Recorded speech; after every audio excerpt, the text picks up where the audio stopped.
tous et bienvenue sur cet nouvel épisode de notre podcast dédié à l'Australie. Aujourd'hui, on va recevoir Maeva qui est sur son deuxième PVT Australie et qui a une expérience toute particulière à nous raconter, en tout cas qui m'intéresse et dont j'avais envie d'en savoir plus. Elle a travaillé sur le Grand Prix de Formule 1 de Melbourne. Donc on va voir tout ça ensemble, comment ça s'est passé, comment tu es arrivée à ce job. Mais avant toute chose, écoute Maeva, je te laisse te présenter et nous en dire un peu plus sur toi. Bonjour à tous. Alors moi j'ai 31 ans, je voyage un petit peu partout dans le monde. Il y a 2 ans, j'ai commencé mon aventure en Australie, pour mon premier Working Holiday Visa. J'ai fait une petite pause entre les 2 et là je suis revenue il y a quelques mois pour mon deuxième et j'ai eu quand même pas mal d'expériences, diverses dont, celle du Grand Prix de Formule 1 donc j'ai hâte de vous en dire plus. Alors, déjà, premièrement, je sais qu'il y a certains backpackers qui viennent en Australie en ayant des objectifs bien particuliers. J'entends souvent aussi parler de l'Australian Open, donc de tennis, et la Formule 1. Toi, c'était un objectif que tu avais ou l'opportunité s'est présentée comme ça? Non, pas du tout. Moi, j'avoue que je suis arrivée en Australie, j'étais un peu perdue. Ça faisait quand même, pas mal d'années que je voyageais et j'avais envie de retravailler parce que voyager juste en but, ça me suffisait plus. Donc je suis arrivée, j'ai commencé à chercher du travail. J'ai trouvé du travail, j'étais à Melbourne, j'ai trouvé du travail de suite, je vendais des tickets, pour des cruises sur la Yarra River, des tours de bateau sur la Yarra River Ok. et en fait, je cherchais un petit peu tout le temps les nouvelles offres et cetera et j'ai entendu parler de Spark Event. Genre, j'ai vu une pub de Spark Event, je sais même plus, où. Je cherchais un peu ça c'était Oui. une agence d'events et en fait, j'ai vu qu'ils géraient pas mal d'événements, sportifs super importants et super stylés, sur Melbourne. Donc je me suis dit: «Bah, why not?» Je vais tenter. En fait, j'ai fait une candidature spontanée. Vraiment, Ok. j'avais vraiment, mais aucune idée de ce que enfin, si ça allait marcher ou pas. J'avais fait tellement de candidatures que j'avais jamais reçu aucune réponse. J'ai vraiment fait ça comme ça, comme le reste et un jour, j'ai reçu un message disant que, bah, ma candidature avait retenu leur attention et ils m'ont envoyé comme quoi il y avait le Grand Prix de Formule 1 que je pouvais, potentiellement postuler directement pour, travailler sur cet event. Donc c'est ce que j'ai fait et j'ai été retenue. Incroyable. Ouais, franchement, je m'y attendais pas du tout, j'avais pas encore beaucoup d'expérience en Australie et surtout, beaucoup parlé de mes expériences, en France comme je suis prof de PS de base, tout ce qui est autour du monde sportif, ça m'intéressait et j'ai fait aussi beaucoup d'animation, je suis directrice de colo donc voilà, j'ai fait une bonne, petite cover letter, et ça a commencé comme ça Ouais. et ensuite, il y a eu plusieurs phases de recrutement donc à partir du moment où la candidature, elle a été retenue en interne, il y a eu un groupe interview Ouais. qui s'est passé au Albert Park, juste à côté, enfin, là où, s'est A lieu le déroulé Grand le Prix. Grand Prix de Formule 1. Donc groupe interview, était, franchement, je me rappelle même plus, mais on était énormément, cinquantaine de personnes et en fait, il y avait plusieurs dates et horaires de groupe interview, donc je pense qu'ils recrutaient vraiment massivement et Ok. donc ils nous ont présenté d'abord un petit peu, le Grand Prix de Formule 1, comment ça allait se passer et cetera et ensuite, ils étaient plusieurs, team leaders pris par petits groupes, plusieurs d'entre nous et là, on a dû, faire des groupes d'interview, donc d'abord se présenter. Ensuite, ils nous donnaient des petites situations. On devait répondre à ces situations en disant comment nous, on se verrait, réagir sur le terrain. Donc je me rappelle, déjà, j'étais la seule, heu, avec, mon accent français. Ah, bah alors, ça tombe bien parce que plus tu racontes des choses, j'ai plein de questions à te poser. Et du coup, Ouais, ça, je ça parle en faisait beaucoup. partie. J'allais te demander, tu vois, parce que là, tu dis que vous étiez énormément, donc du coup, il y avait pas d'autres Français ou tu étais la seule avec l'accent français? Bah, alors j'ai pas eu le temps d'écouter les accents de tout le monde, mais moi, dans mon groupe, j'étais la seule française et la seule en Ouais. working holiday visa. C'était que des Australiens, il y avait des Néo-Zélandais aussi. Donc j'avoue qu'au début, je me suis dit: «Mais ça va jamais le faire. Qu'est-ce que je fous là? Pourquoi ils m'ont recruté moi? Il y a l'air d'avoir vraiment que des locaux qui sont là». Puis moi, avec mon petit accent français, enfin, pour faire du guest service, pour le Grand Prix de Formule 1, c'est quand même un truc luxueux. Ils vont jamais vouloir de moi, quoi. Donc ils me posent la situation et je me rappelle, c'était trop bien comme situation parce qu'ils me demandent: «Bah, il y a 2 personnes qui se battent devant vous, vous faites quoi?» Ouais. Mais moi, j'ai trop l'habitude des gens qui se battent. Je suis prof de PS, mes gamins, ils se battent tout le temps. Et ça, C'est ça Bah, je sais même pas, en fait, juste, j'étais dans mon truc, donc je leur racontais un petit peu ma vie, sur le fait que, bah, j'avais l'habitude de gérer ce genre de situation, qu'il fallait, séparer les personnes et surtout pas qu'elles se regardent parce que ça tout passe par le regard, et qu'après voilà, je leur expliquerai que, bah, c'est dommage de se battre, pour un événement aussi important, que tout le monde n'a pas la chance d'y participer. Donc bref, un peu de blabla, quoi. Voilà, le truc se passe et donc il faut attendre, les résultats. Je crois que quelques jours plus tard, donc il m'envoie, un message pour me dire que, bah, j'ai bien été prise et en fait, il y avait différents rôles. Il y avait du ticketing et du guest service et on pouvait, demander en fait sur Donc quand ils t'ont dit, «OK, vous êtes retenus», tu savais déjà sur quel poste tu allais être ou comme c'était une candidature spontanée, on t'a juste parlé de F1 mais tu savais peut-être pas pourquoi on t'attendait, en fait? alors il me semble qu'au job interview, ils nous avait demandé ce qu'on préférait entre le ticketing et les guest service, D'accord. mais je savais pas à quel point ils allaient le prendre en compte ou pas. Je me suis dit: «Bah, voilà, petite, Frenchie, ils vont sûrement me mettre au ticketing, mais ce serait déjà ouf, quoi». Ouais. D'être trop bien à l'entrée, au moins, je fais le Grand Prix de Formule 1, quoi. Enfin, vraiment à ce moment-là, en fait, je me disais juste: «J'ai trop envie d'y aller, je m'en fous Ouais, de ce pour qu'ils me font faire, hein». l'expérience. Ouais, ouais, ouais et donc quand ils envoient ce mail-là, ils décrivent le poste et donc moi j'étais, host VIP. Ouais, donc déjà je vois ça, je me dis: «Bon, OK, trop cool», mais je savais pas bon, ce que j'allais devoir faire. Donc j'étais Ouais. juste trop contente, j'étais prise et en fait, il y a eu une deuxième phase du coup, je sais pas comment on peut appeler ça, Une formation de peut-être? formation, ouais, c'est ça. Ouais. Merci. Deuxième phase de formation, toutes les personnes qui ont été prises, on s'est retrouvées, bah, au Albert Park, en fait, dans les locaux. Ils avaient déjà, commencé à installer parce que c'est long quand même l'installation, hein, du Grand Prix de Formule 1, hein, c'est un truc, mais immense, vraiment, c'est Ouais. impressionnant et donc là, on avait des écrans, on était énormément, je me rappelle plus combien, des écrans partout et donc là, ils nous passent, des vidéos sur les écrans pour nous expliquer, qu'est-ce qu'on va attendre de nous, qu'est-ce que c'est le Grand Prix de Formule 1, combien il y a de personnes qui bossent là, qu'est-ce qu'il va y avoir comme stand. Donc ils nous en disent plus sur nos rôles et donc je comprends en fait que je vais être en charge d'un espèce enfin d'espace VIP. En fait, il y avait des espèces de petites cahutes un petit peu Ouais. partout autour du, Du hem, circuit. parcours, ouais, du circuit et S'il y a j'ai les en mots fait, qui viennent en anglais, tu peux ah les mais dire en anglais. c'est horrible, j'ai Je l'habitude de sens que c'est raconter. ça. C'est ça, de raconter cette expérience en anglais, du coup, ça me perturbe. Du coup, ouais, je comprends que je vais être en charge de un espace VIP, donc je sais Ouais. pas du tout qui sera là-dedans. En vrai, plein de questions qui se passent par la tête. Espace VIP, est-ce que ce sera des gens connus? Des gens qui J'avoue. sont en lien avec les drivers? En vrai, on n'en sait pas trop plus à ce moment-là. On va juste, récupérer notre, uniforme. On a tous le même uniforme, que vraiment, basique, c'était une espèce de, co combi, noir avec, jambes longues, mais un Ouais. truc hyper classe et avec un petit foulard rouge, on récupère notre badge, enfin le truc, enfin j'étais là: «C'est vraiment trop stylé, quoi». Ça te met Ça, vraiment dedans. c'était combien de jours avant que ça commence? Je pense que c'était, 2 semaines avant, O 2-3 semaines OK. avant maximum.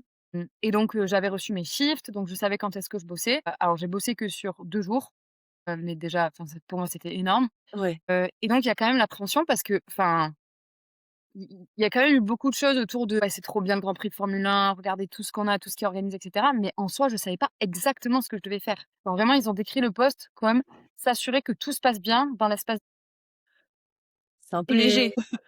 un peu.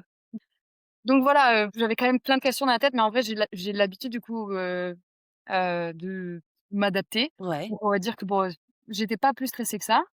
OK, donc le jour de mon premier shift arrive. Grand Prix avait déjà commencé, mais en fait, il y avait, quelques jours de juste, Ouais. je crois que c'était des courses de moto. Il y a plusieurs trucs sur plusieurs jours et moi, j'étais vraiment sur les jours où il y avait les vrais enfin, la vraie course, De Formule 1. de Formule 1. Donc on arrive sur place, on est présenté, à nos team leaders qui savent pas trop non plus ce qu'ils doivent faire. C'est ça qui est super drôle. Mon team leader Ouais. était génial, mais il me disait: «Alors moi, c'est la première fois que je suis team leader du Grand Prix de Formule 1, je sais pas du tout ce que on attend de moi Ah et je oui. sais pas du tout ce qu'on attend de vous». Donc super drôle, vraiment, lâché comme ça, tu vois? Ouais. Et donc j'avais, sur mes horaires de shift, l'endroit où j'étais, host VIP, en fait, la cahute, en gros, sur laquelle Ouais. j'allais, travailler. Un enfer pour trouver cet endroit, un Ah enfer. oui. Vraiment, c'était tellement immense le truc. C'était la première fois que je venais. Alors heureusement, j'étais arrivée hyper tôt pour trouver l'endroit, à demander à tout le monde. Tout le monde était perdu, personne savait où devait aller. Enfin, c'était vraiment chaotique organisé, tu vois? Ouais. Et donc j'arrive sur place, donc je vois ma hutte, je comprends que c'est là que je vais bosser et donc je vois le nom en fait, c'est les personnes qui avaient réservé cette hutte, en fait, c'était une espèce d'agence, une entreprise qui avait Mmh. réservé des places pour ses, salariés. C'est vie Donc les salariés étaient VIP, mais en ouais. soi, c'était pas des VIP liés au, Grand Prix de Formule 1. Donc OK. moi je pensais que ça allait être la famille ou des trucs comme ça où je me suis un peu fait des films. Pas du Et du tout. coup, j'allais te demander si tu avais croisé du monde, mais en tout cas, si tu en as croisé, pas dans là où tu travaillais. Pas dans ma hutte. Je sais toujours pas comment appeler ce truc, hein. Ma hutte, ça ressemble à une hutte, mais c'était hyper, Mais je pense Super que je bien vois bien fait. l'espèce de c'est quoi une sorte de petit cabanon, enfin, pas quand tu dis Ouais, hutte, j'imagine un petit cabanon, mais c'est peut-être pas ça du coup. bah, je sais même pas Une comment expliquer. loge?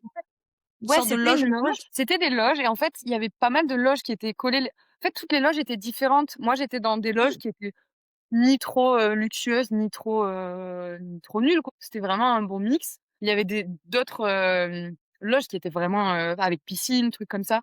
Nous, en fait, on avait juste un balcon, en fait, qui donnait sur le circuit, OK. donc c'était ça vraiment la partie super cool et on était juste avant un virage, donc trop bien de les voir, freiner au virage. Ah bah oui. J'arrive là et en fait, mon shift démarre et je sais pas ce que je dois faire.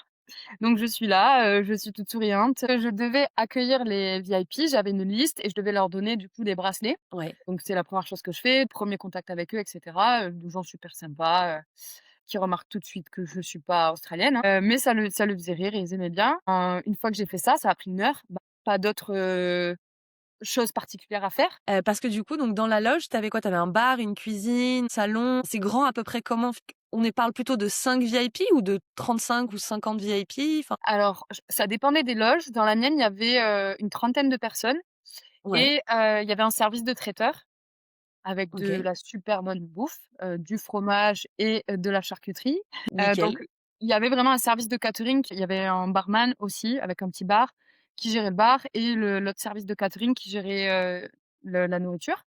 Et moi, en fait, j'étais juste là au milieu entre tout le monde. Le plus important, je pense que c'était vraiment de représenter, en fait, le Grand Prix de Formule 1, quoi. Mmh. S'assurer que tout le monde est content, parler avec tout le monde. Donc vraiment, j'allais de personne en personne, pour, apprendre un peu plus sur leur histoire, leur demander, dans leur travail ce qu'ils faisaient et cetera et du coup leur poser des questions sur le Grand Prix de Formule 1 et en fait, j'avais peur avant d'arriver, parce que je m'y connaissais pas tant que ça. J'avais commencé à regarder la série que tout le monde a dû, Ouais.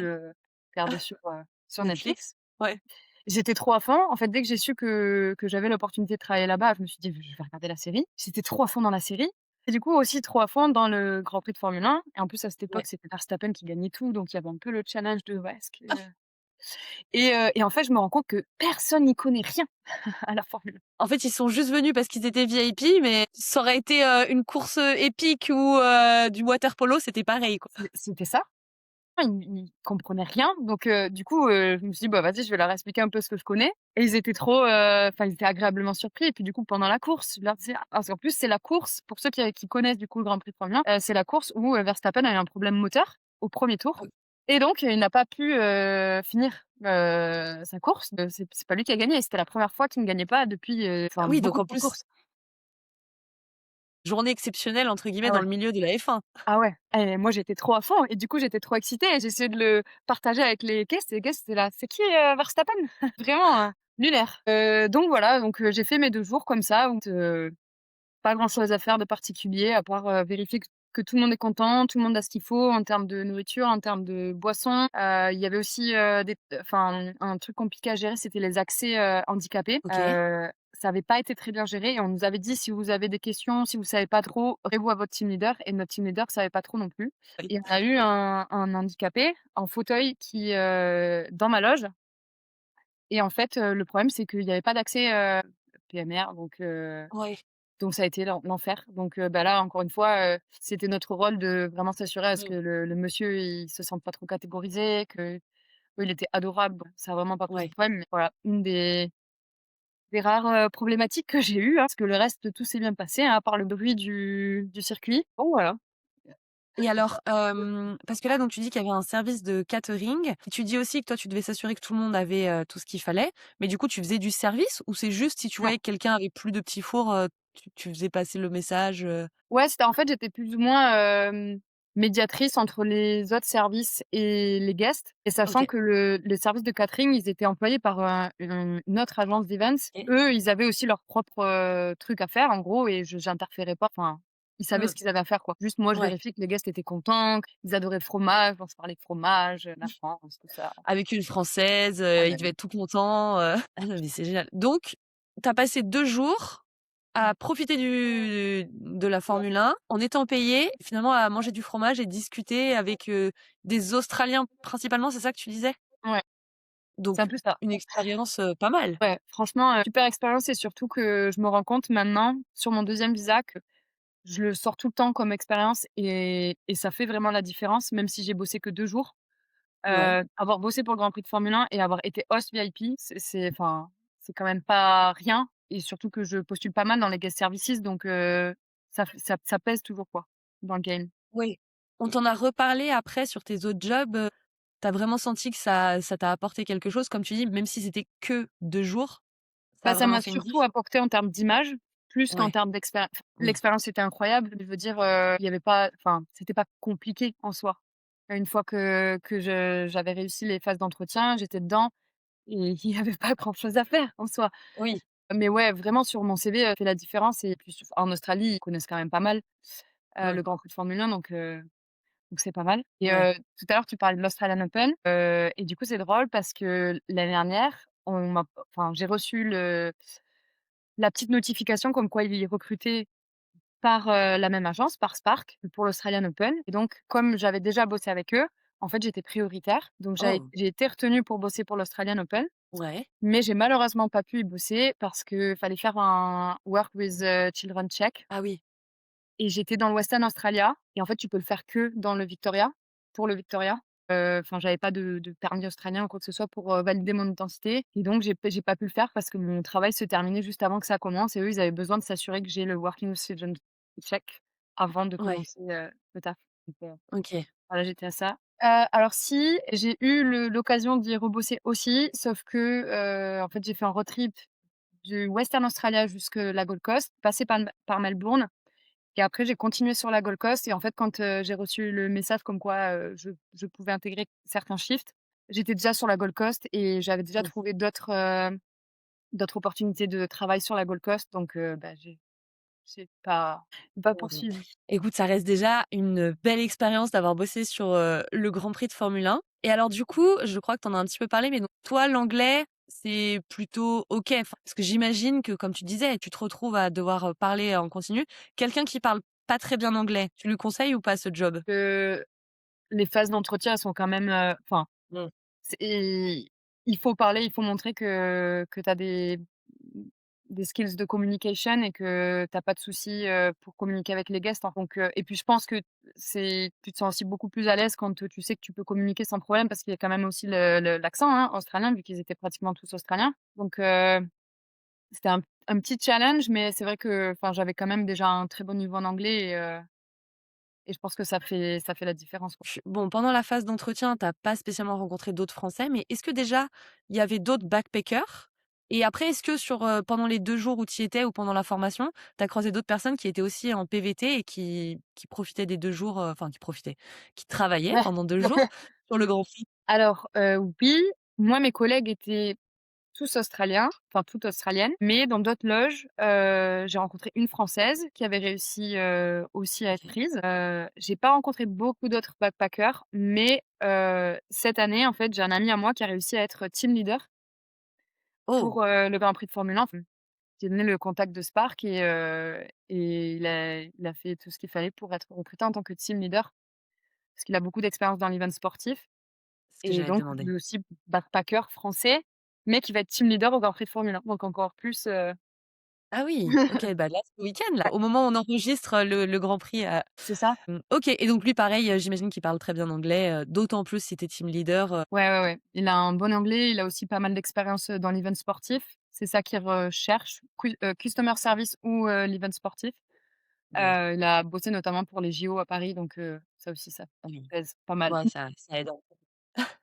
Et du coup, de ce que tu as vu, maintenant que tu as vu un peu les «coulisses» entre guillemets, donc, bah, tu disais, il y a le catering. Est-ce que tu crois que c'est un job, sur lequel on peut bosser sans finalement parler anglais ou non, il faut quand même parler anglais? Et est-ce qu'il y a d'autres jobs que tu as vus? Enfin, j'en sais rien, il y a peut-être des personnes qui sont recrutées pour, faire de la, enfin, de la maintenance, en place de, bah, de ces fameux huttes ou autres. Enfin, il y a peut-être des jobs, en fait, auxquels les backpackers pensent pas ou qui sont accessibles? Alors oui, j'ai des copains, moi, qui ont bossé pour un food truck, pendant le Grand Prix. Et donc Ouais, eux, ils étaient, embauchés indépendamment par le owner le du food food truck. truck. Ils recherchent pas mal de laboureurs pour tout ce qui est scaffolding, même, EWP, enfin, je sais pas, désolée comment dire en français, les Ah, Je vois. les plateformes Plateforme, finance, oui, élévatrice, je crois, c'est le nom voilà. en français. Donc ils recherchent pas mal, mais par le biais du coup d'autres agences et catering, je sais que celle qui travaillait avec moi dans ma petite hutte, dans ma petite loge, elle était pas forcément, complètement fluente en anglais. Je crois qu'elle Ouais, était de Corée ou quelque chose comme ça. ouais. Et par contre, elle avait de l'expérience dans tout ce qui était, cuisine et service cuisine et cetera, et elle avait réussi à avoir le job par une autre agence qui est spécialisée dans tout ce qui est, food et beverage, et du coup qui ont des partnerships avec, des événements. OK. Donc c'est tout à fait possible. En fait, c'est tellement immense comme, Ouais, qu'ils recrutent vraiment, beaucoup et pour plein de postes différents, donc c'est possible pour tout le monde. Après, ouais. si tu es pris pour faire du scaffolding, je sais pas si tu as, des places pour aller voir le enfin, Ouais, tu peut-être pas accès à au Grand Prix. Mais bon, il y a aussi quelque part, comme tu disais, faire partie de enfin, tu vois, ça c'est des événements internationaux. Tu vois aussi les coulisses, c'est aussi intéressant de voir un autre aspect et bon, bien sûr, si tu peux profiter de la course tant qu'à faire, tant mieux, mais c'est aussi sympa, je pense, de faire des jobs comme ça. Enfin, c'est vrai, on y pense pas forcément quand on est backpacker, bah, voilà, on entend toujours parler des mêmes jobs et c'est oui. pour ça que ça m'a tout de suite tilté quand tu m'as dit: «Ah, au fait, j'ai aussi une expérience en F1». J'étais là: «Bah, attends, c'est assez fou quand même». Même pour toi, je me dis en termes d'expérience personnelle, tu vois, c'est des choses à raconter et je pense que tu le racontes encore maintenant aussi bien comme une anecdote que, à J'adore. tes proches ou autres. Ça reste, une sacrée expérience.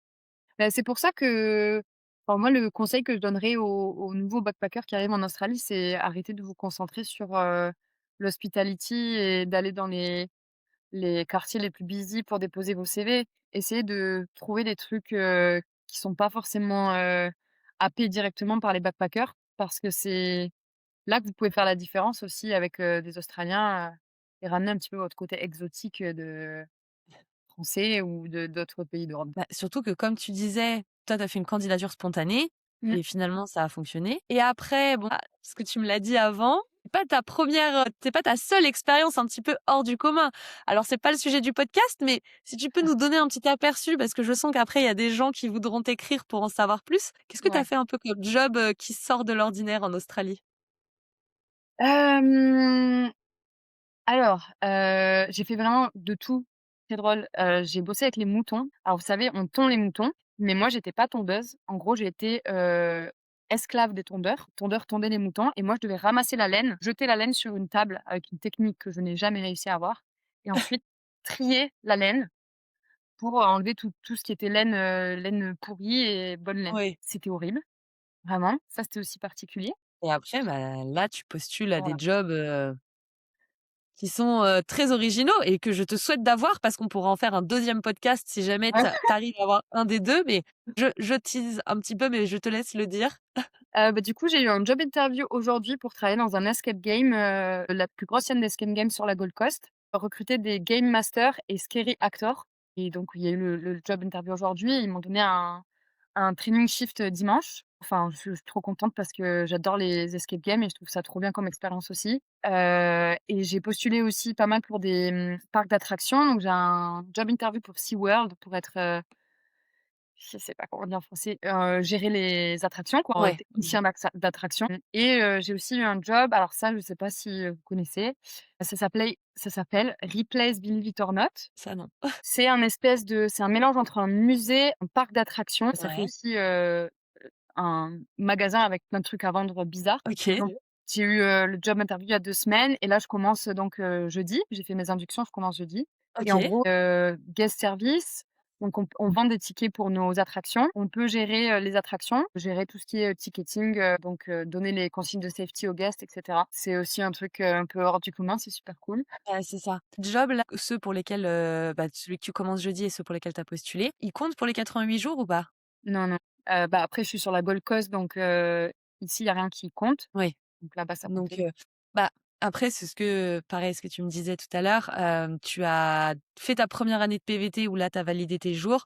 Là, tu es en deuxième année et tu as plutôt envie De kiffer. d'avoir des expériences un peu, qui changent et tu cherches pas forcément à faire, tes jours pour ta troisième année? Bah, c'est un peu ça. En première année, je me suis rendu compte que heu, j'avais couru après les 88 jours et les jobs, qui payaient. Ouais. C'est un peu tombée dans le piège, je pense, de l'Australie, et j'étais pas, en fait, très heureuse parce que j'avais pas de vie sociale, que je travaillais 12 heures par jour, sur, des shifts de 12 jours et certes, j'avais un bon salaire, mais bah, je me suis rendu compte que c'était pas le plus important et qu'au final, j'étais pas forcément en Australie pour ça. Je suis revenue pour mon deuxième visa pour faire les choses différemment. Moi, je me suis dit: «Pourquoi pas faire des choses que j'aurais pas l'occasion de faire en France?» Surtout, j'avais envie de tester la vie sur la côte est parce que j'ai fait pratiquement 1 an sur la côte ouest Mmh. et bah, c'est vraiment désert là-bas, hein. Ouais. Donc là, je suis trop contente, j'ai trouvé une maison avec piscine, il y a la plage à côté, je travaille sur l'avenue principale de Surfers Paradise, donc ça va être, vraiment une nouvelle expérience et je suis trop contente, d'être aussi en contact avec les gens, quand j'avais besoin de faire un job où je vois des gens autres que mes collègues et que Mais non, les mais c'est bien si finalement tu as 2 PVT et 2 expériences différentes, comme ça te permet de voir les 2. Je pense, après mais il y en a pas une meilleure qu'une autre, c'est juste après chacun fait en fonction de ce qu'il veut. Toi, tu as pu tester les 2. Ou est-ce que, tu aurais des conseils, à donner à des backpackers qui écoutent et qui se disent: «Ah mais ouais, en fait, moi aussi j'ai envie de tenter, de faire des expériences un peu, différentes». Qu'est-ce que tu leur dirais? de pas avoir peur de se challenger et de postuler à des job offers qui semblent, pas faites pour nous en tant que backpacker. Pire, vous aurez jamais de réponse et au mieux, vous aurez Ouais. un job interview et là, vous pourrez, bah, vous montrer de quoi vous êtes capable. Moi, je pensais pas que c'était possible. En vrai, j'ai commencé à postuler à vraiment, différents postes de supervisor, trucs comme ça, parce que je trouvais les annonces intéressantes et au final, j'ai eu, je pense, ouais, 6 ou 7 job interviews, pour des postes que Ah je oui. pensais pas accessibles aux backpackers, quoi. Des fois, c'est vrai que quand en job interview, on vous demande si vous êtes working holiday visa, jusqu'à quand vous restez et cetera, ça peut poser problème. Mais la plupart du temps, en fait, il y a tellement de turnover dans toutes les branches de travail que si vous faites la différence et que vous êtes, plein d'énergie et que vous avez quelque chose à apporter, au final, le type de visa c'est pas le plus important, quoi. Donc surtout ne pas hésiter. Français, toi, est-ce que ça t'a déjà desservi ou pas finalement? Le fait d'être française? Alors ça a pu. Ah, Heu, mais pas plus que ça, hein. Pas autant que je pensais que ça me serait défavorable. Je ouais. me rappelle avoir, demandé à une copine de me donner son contact pour bosser dans une, roadhouse et elle m'a dit, «Bah, ils prennent plus les Français. Ils ont eu Ah, trop de mauvaises expériences, ils prennent plus les Français». terrible. Bah, ouais, Mmh. mais sinon la plupart du temps, non, pas plus que ça, mais parce que je pense que ça dépend du mindset des personnes, hein. Si vous venez en vous disant: «De toute façon, je n'apprendrai pas l'anglais parce que c'est trop dur, c'est trop compliqué. Je vais rester qu'avec des Français et me comporter comme un Français», bah, forcément, ça va poser problème. Donc je pense qu'il faut s'ouvrir à d'autres personnes, il faut, rencontrer des gens différents qui viennent de différents univers, apprendre l'anglais, se forcer, se donner un coup de pied aux fesses et tenter, quoi.